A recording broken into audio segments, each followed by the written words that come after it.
Thank you, Ranveer. Good evening. Thank you all for joining for this briefing. You would have perhaps seen some information related to developments since late last night, early this morning, which has been put out by the Ministry of Defence. Just in case it has been missed, I will request Colonel Sophia Qureshi and Wing Commander Vyomika Singh to just update you and fill you in on the details. Thank you, sir.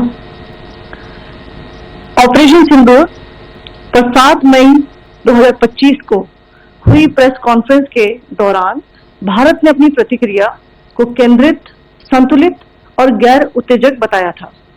यह विशेष रूप से स्पष्ट किया गया था कि पाकिस्तानी सैन्य ठिकानों को निशाना नहीं बनाया गया।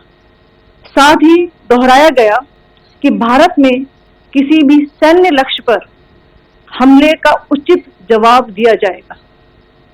7 से 8 मई 2025 की रात को पाकिस्तान ने उत्तरी और पश्चिमी भारत में स्थित कई सैन्य ठिकानों को, जैसे कि अवंतीपुरा, श्रीनगर, जम्मू, पठानकोट, अमृतसर, कपूरथला, जालंधर, लुधियाना, आदमपुर, भटिंडा, चंडीगढ़, नाल, फलौदी, उत्तरलाई और भुज पर ड्रोन और मिसाइलों से हमला करने का प्रयास किया। इन हमलों को इंटीग्रेटेड काउंटर यूएएस ग्रिड और वायु रक्षा प्रणालियों द्वारा निष्क्रिय कर दिया गया। इन हमलों का मलबा कई स्थानों से बरामद हुआ, जो कि पाकिस्तानी हमलों का प्रमाण है। On the night of 7th May 2025, Pakistan attempted to engage a number of military targets in northern and western India using drones and missiles. These places included Avantipura, Srinagar, Jammu, Pathankot, Amritsar, Kapurthala, Nal, Jalandhar, Ludhiana, Adampur, Bhatinda, Chandigarh, Falodi, Uttarlai and Bhuj. These were neutralized by the integrated counter unmanned aerial system and other air defense systems. The debris of these attacks is now being recovered from a number of locations that prove the Pakistani attacks. आज सुबह भारतीय सशस्त्र बलों ने पाकिस्तान के कई स्थानों पर वायु रक्षा रडार और प्रणालियों को निशाना बनाया। भारत की प्रतिक्रिया समान क्षेत्र में समान तीव्रता के साथ की गई। यह विश्वसनीय रूप से ज्ञात हुआ कि लाहौर में स्थित एक वायु रक्षा प्रणाली को निष्क्रिय कर दिया गया। Today morning, Indian Armed Forces targeted air defense radars and systems at a number of locations in Pakistan. Indian response has been in the same domain with the same intensity as Pakistan. It has been reliably learnt that an air defense system at Lahore has been neutralized. Pakistan ने नियंत्रण रेखा पर आकरण गोलीबारी की तीव्रता बढ़ा दी है, जिसमें कुपवाड़ा, बारामूला, उरी, पुंछ, मेंढर और राजौरी क्षेत्रों में मोर्टार और भारी तोपखाने का इस्तेमाल किया जा रहा है। Pakistan has increased the intensity of its unprovoked firing across the line of control using mortar and heavy calibre artilleries in areas in Kupwara, Baramulla, Uri, Poonch, Mendhar and Rajouri sectors in Jammu and Kashmir. 16 innocent lives have been lost, including 3 women and 5 children, due to the Pakistani firing. Here too, India was compelled to respond to bring mortar and artillery fire from Pakistan to a halt. Indian Armed Forces reiterate their commitment to non-escalation, provided it is respected by the Pakistan military. Jai Hind.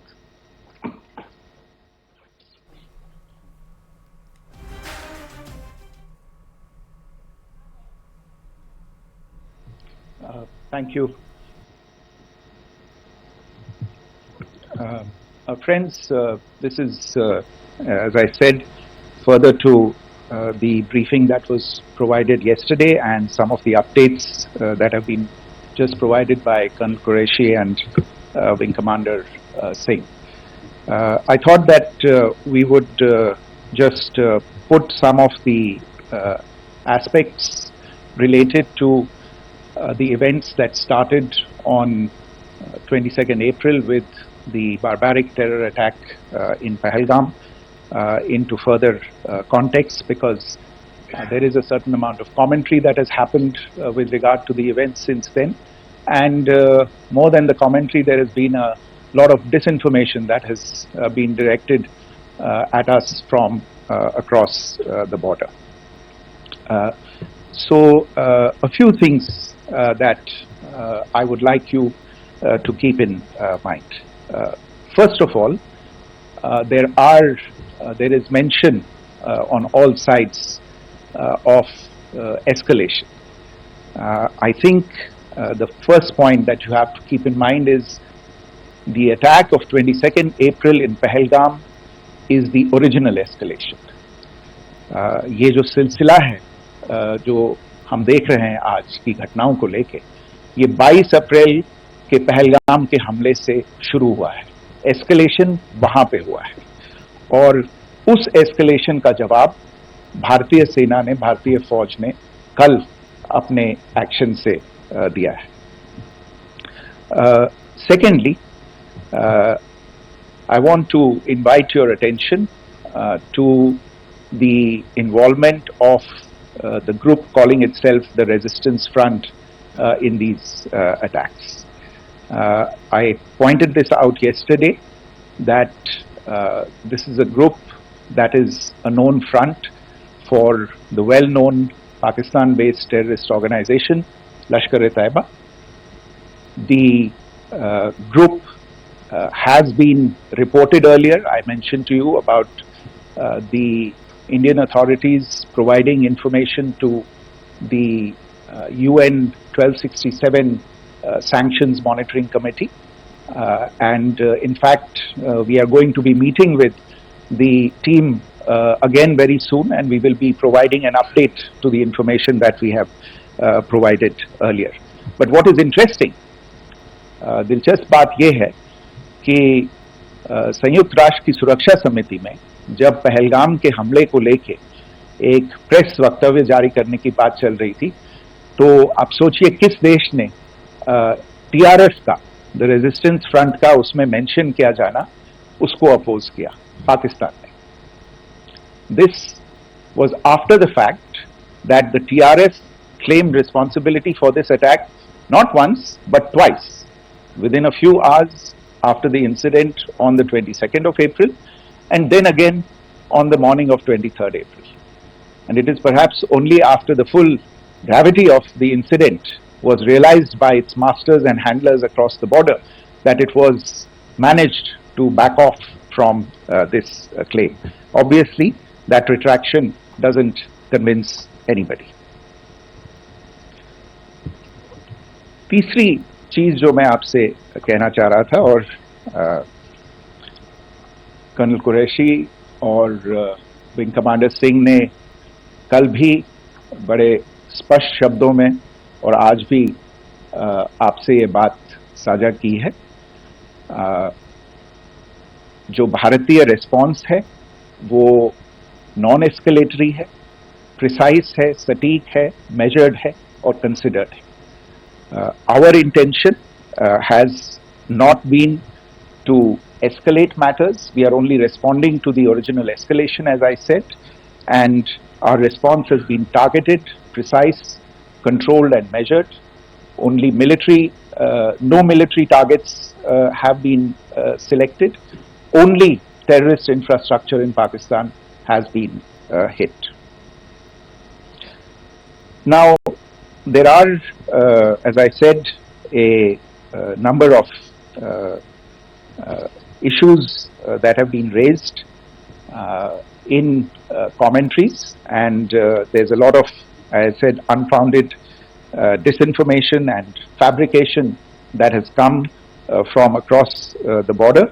And I would just like to use this opportunity to set the record straight on some of these issues. The first of these is Pakistan trying to wash its hands off any and all involvement with terrorism.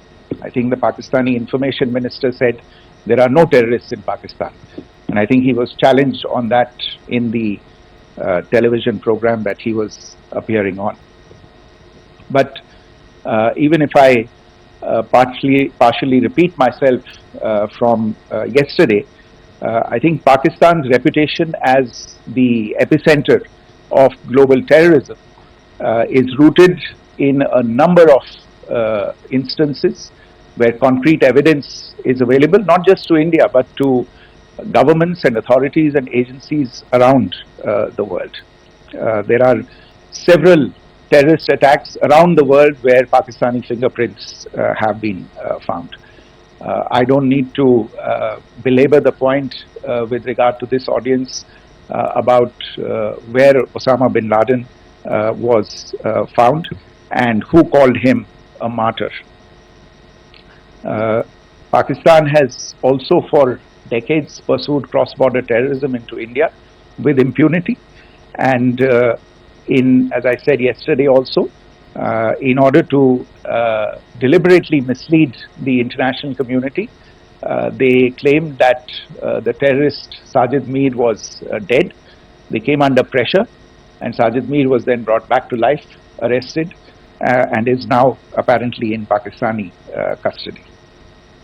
Pakistan is also home to a very large number of UN proscribed as well as UN proscribed terrorists, as well as terrorists proscribed by a number of other governments in the world, including, of course, the Lashkar-e-Taiba and the Jaish-e-Mohammed, as well as their leaders, Masood Azhar and Hafiz Mohammed Saeed. आपने देखा होगा हाल ही में पिछले ही कुछ दिनों में पाकिस्तान के रक्षा मंत्री और उनके पूर्व विदेश मंत्री दोनों ने इस बात को माना है कि पाकिस्तान का ऐसे ग्रुप्स के साथ जो रिश्ता है वो क्या रहा है. Both the defense minister and the former foreign minister of Pakistan, I think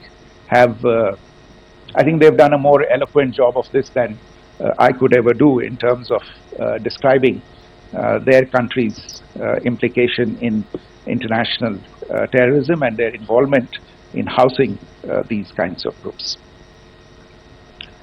दूसरा जो विषय है वो है पाकिस्तान का जो एक दावा है कि एक इंटरनेशनल impartial investigation होना चाहिए, एक joint investigative committee होनी चाहिए. These calls for jointly investigating this heinous and barbaric attack in Pahalgam. Again, I think you know the history well on this, you know the track record well, and it is not a bright track record insofar as Pakistan is concerned. In fact, in the pursuit of justice for the victims of multiple terrorist attacks, whether it be Mumbai in 2008, in Pathankot in 2016, or many others. But in particular for these two attacks, India had offered to cooperate. India provided forensic evidence and urged Pakistan to bring the perpetrators of these attacks to justice. We, in particular with regard to the Mumbai attacks of 2008, where a Pakistani Lashkar-e-Taiba terrorist was captured alive, India provided extensive information and evidence related to the involvement of Pakistani terrorists in this attack.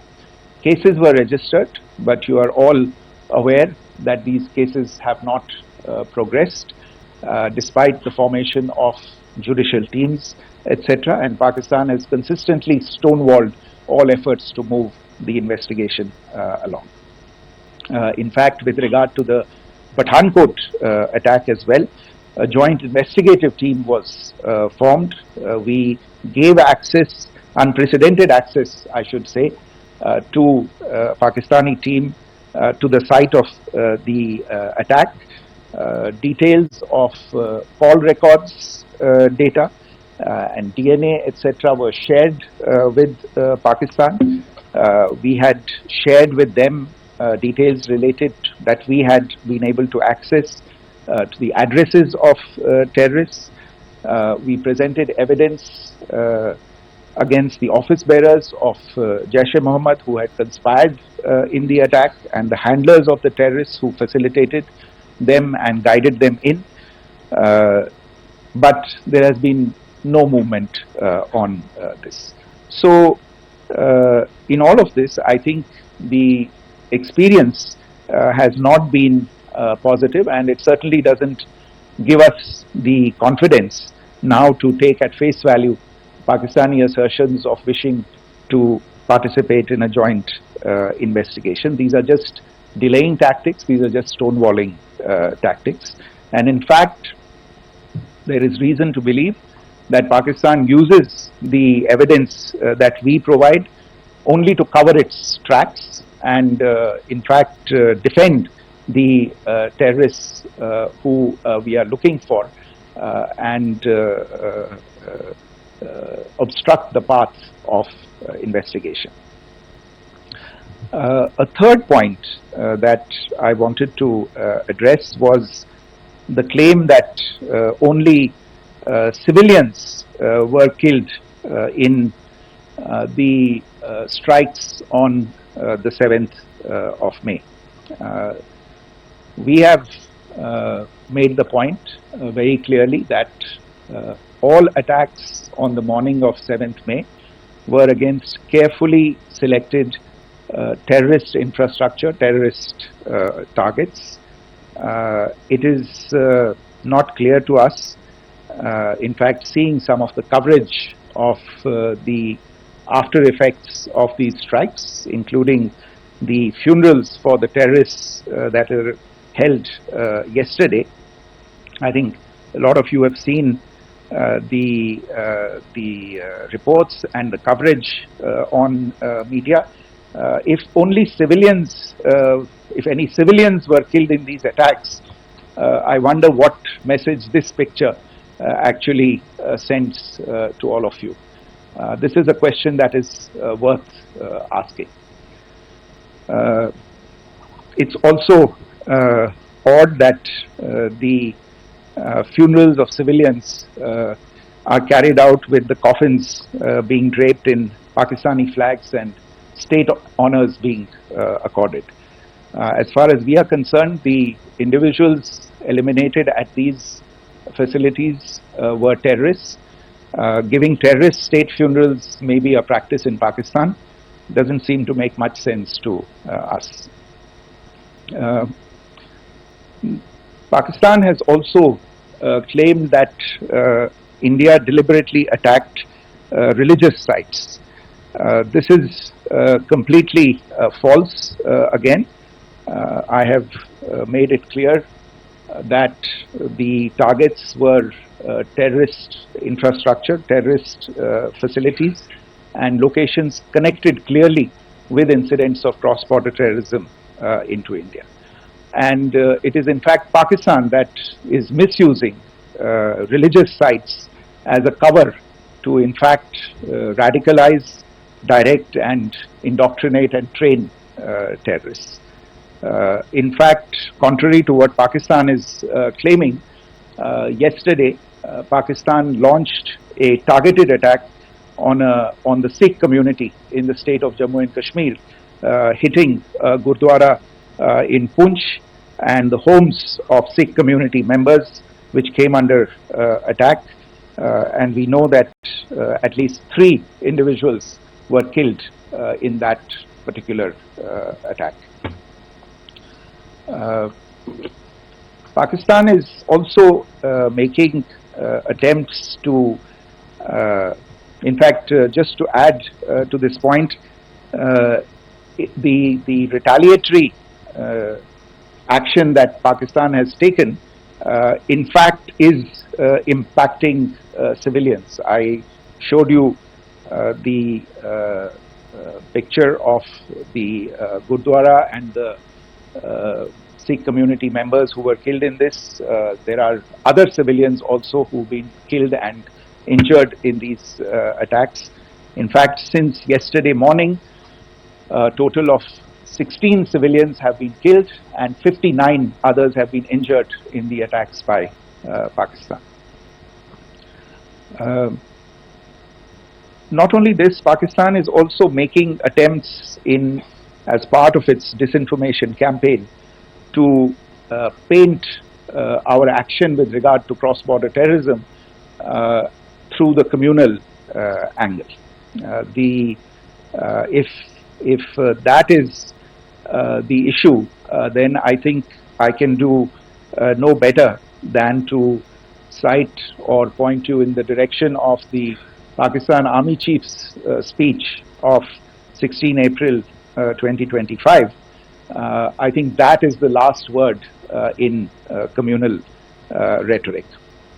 And in the Pahalgam attack itself, you are aware of the kind of religious profiling that was done there, and perhaps there is a linkage between these two events.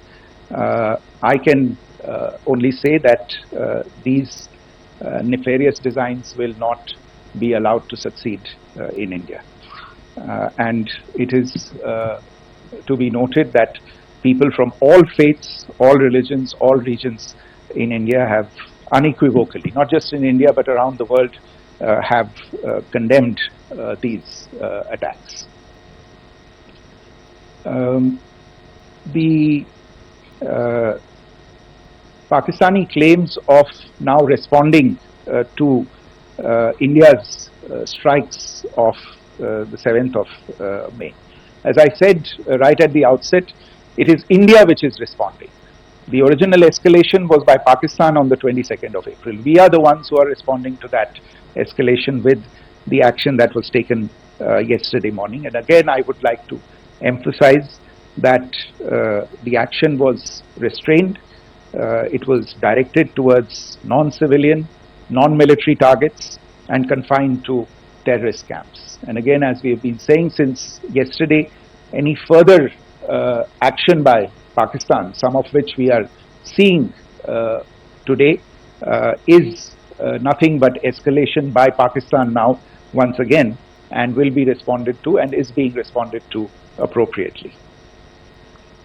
One point that I wanted to also address was the allegations to the targeting of a dam, the Neelam Jhelum project in Pakistan-occupied Kashmir.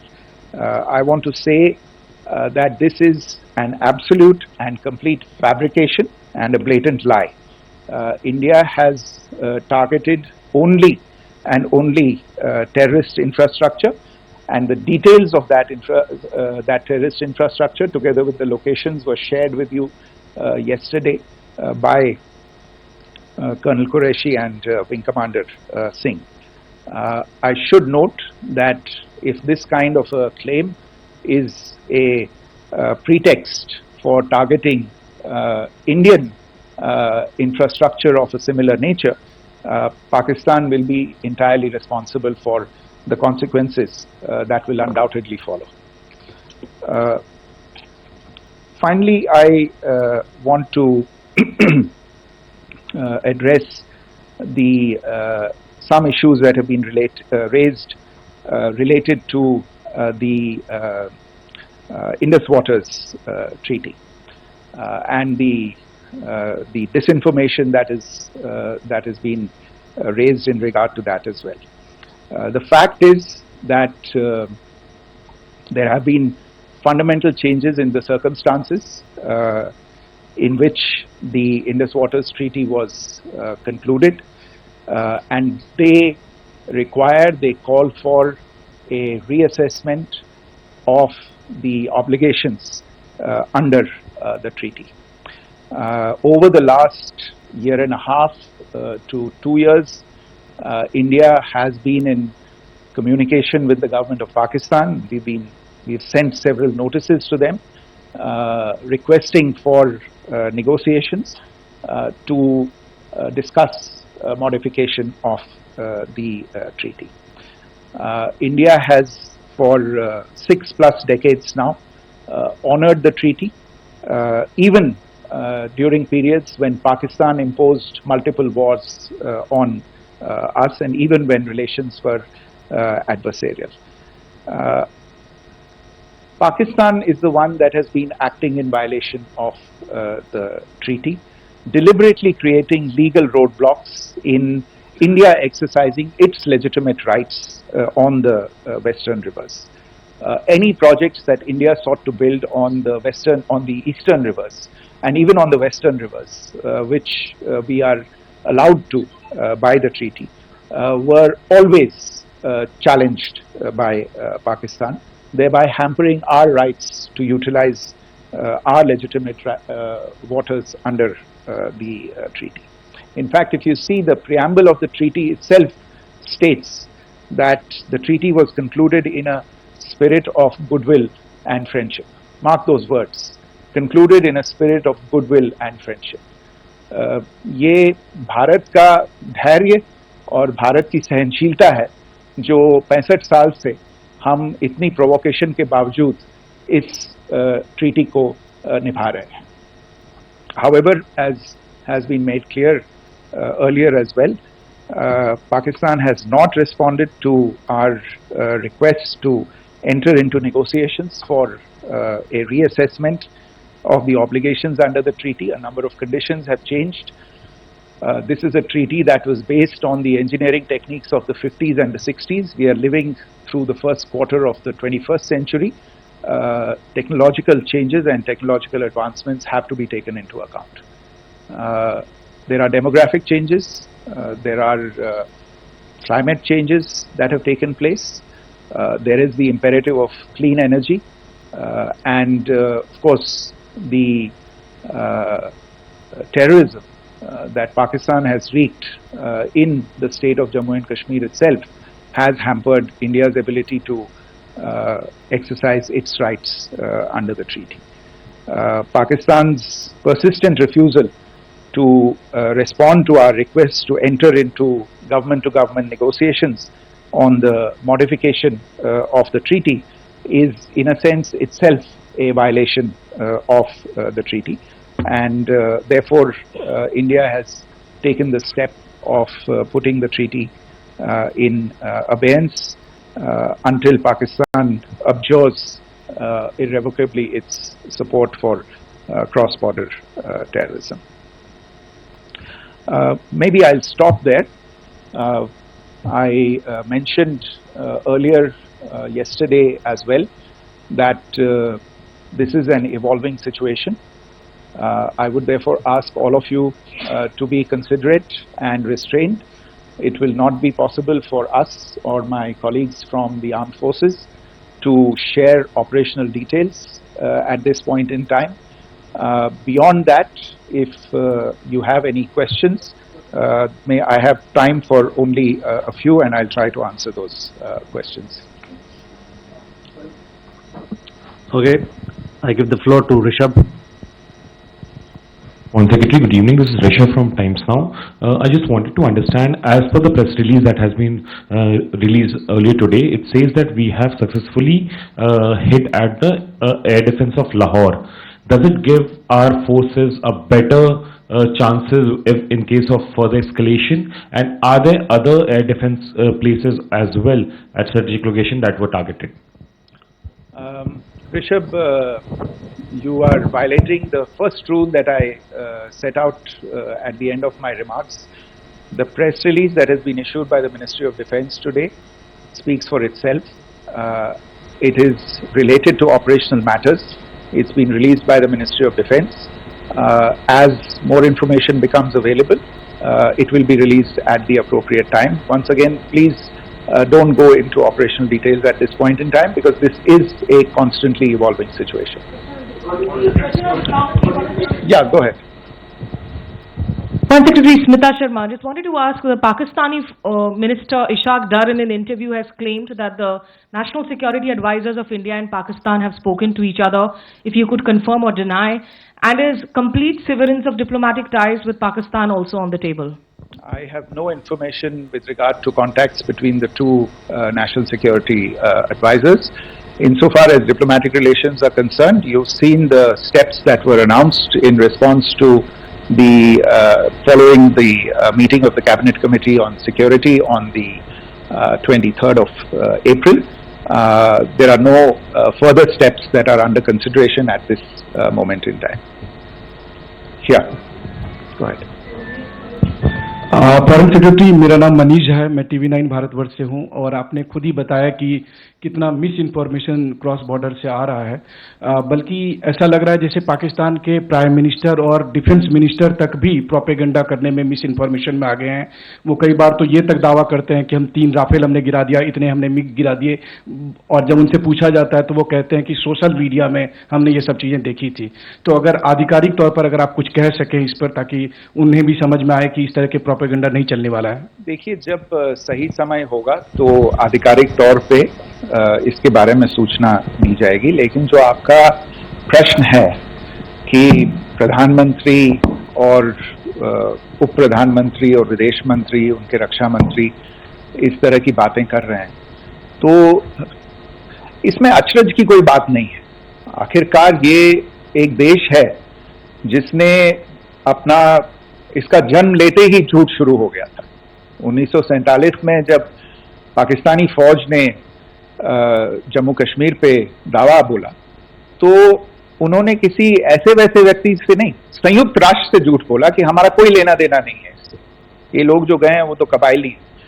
वो तो जब हमारी फौज वहां पे पहुंची और UN के लोग, संयुक्त राष्ट्र के लोग खुद वहां पे पहुंचे, उन्होंने देखा कि वहां तो पाकिस्तानी फौज घुसपैठ करके आ गई है, उसके बाद पाकिस्तान को मुंह की देखनी पड़ी और उनको मानना पड़ा कि हाँ, उनकी फौज वहां पे कुछ समय से पड़ी हुई है।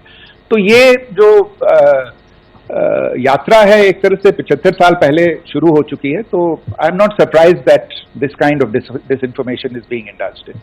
Yeah, Siddhant.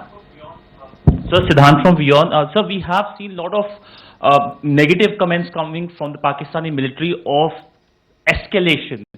If tomorrow there is an escalation, there are strikes, we know one attempt has been thwarted, what will be the Indian response to those attempts of creating more escalation? Because it is looking like it's going towards more escalation. And my second question is, are any other world powers, essentially the P5 countries, the West Asian countries, reaching out to de-escalate the current situation? Look, on escalation, we've already made our stance clear. I mean, there are two basic points. First of all, it is Pakistan that escalated on the 22nd of April. We are only responding to that escalation. And then what we have said yesterday and what my colleagues have said today, that now if there is an attempt at further escalation by Pakistan, it will be responded to in an appropriate domain. And therefore, the choice is entirely that of Pakistan to make. As to your second question, I don't think I can do better than to point you in the direction of the statements that are being made from practically every chancellery in the world and the sentiment that they are carrying. That sentiment essentially and for the major portion is support for the government of India in the context of the condemnation of the terrorist attack in Pahalgam on the 22nd of April. There is wide recognition of the government of India's right to respond to these attacks in self-defense, and of course a desire to ensure that there is not further escalation. I think these statements speak for themselves. Yeah. There. So this is Mosimi from India Today. Now in the all-party meeting we have learned that the defense minister has said that, you know, in the operations in Sindoor almost 100 terrorists were killed. Would we have any details about what is the number like, and also about if there were any big faces, masterminds, terrorist masterminds who were in fact killed? There is also a report that Masood Azhar's family's 10 members have been killed, and Rauf Asghar, who was actually the mastermind of Pulwama, he's also been badly, severely injured. I don't have information at this point in time to share with you on these issues, but as I said, I think, there is so much information out there on television, in the news media, in social media, that it sometimes looks like a long time has passed since this. Please understand that slightly over 36 hours only have passed since this operation was undertaken. Let us have some patience. Information will come out. It will be shared in due time. Shruti. Thank you, Foreign Secretary. Shruti Ranjan from Bloomberg. Sir, could you give us any understanding whether India has moved the IMF or the World Bank to kind of, sensitize them about the the bailout that Pakistan has, and the kind of stuff that the Pakistan government is doing? Look, we have an executive director at the IMF. Tomorrow there is a meeting of the board of the IMF, and I'm sure that our executive director will put forward India's position. The decisions of the board are a different matter. The process through which they are made. But I think the case with regard to Pakistan should be self-evident to those people who generously open their pockets to bail out this country.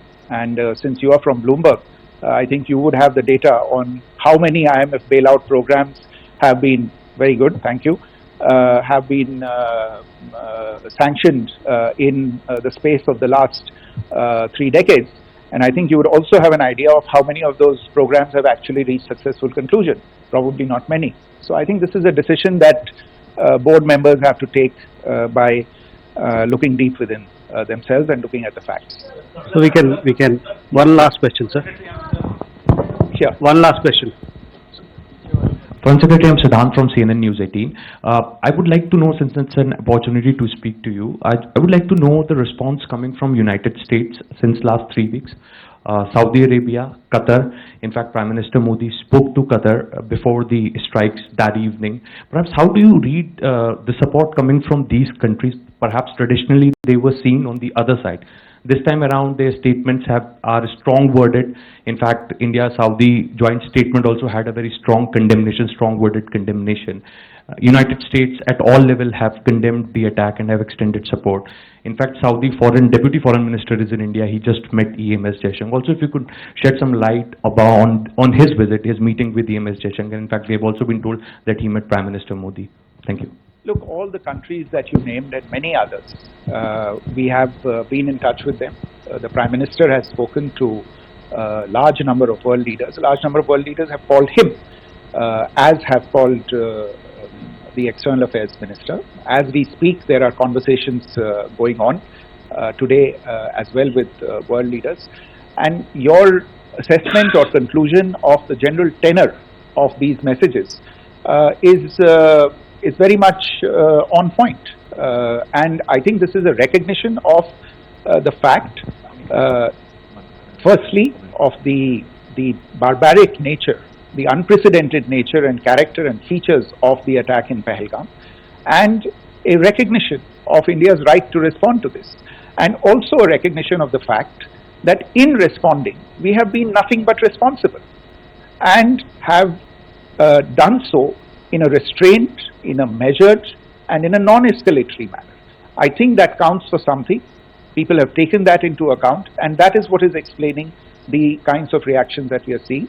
And we appreciate the sentiments and the statements that have been made by the vast majority of world leaders. Yes, the Saudi Minister of State for Foreign Affairs is in Delhi. He had a meeting with the External Affairs Minister earlier today. I don't have further details at this moment, but if there are details, the ministry will share them at some point with you. Thank you. I think that's all we have time for today. We'll join you again soon. Thank you all. Thank you.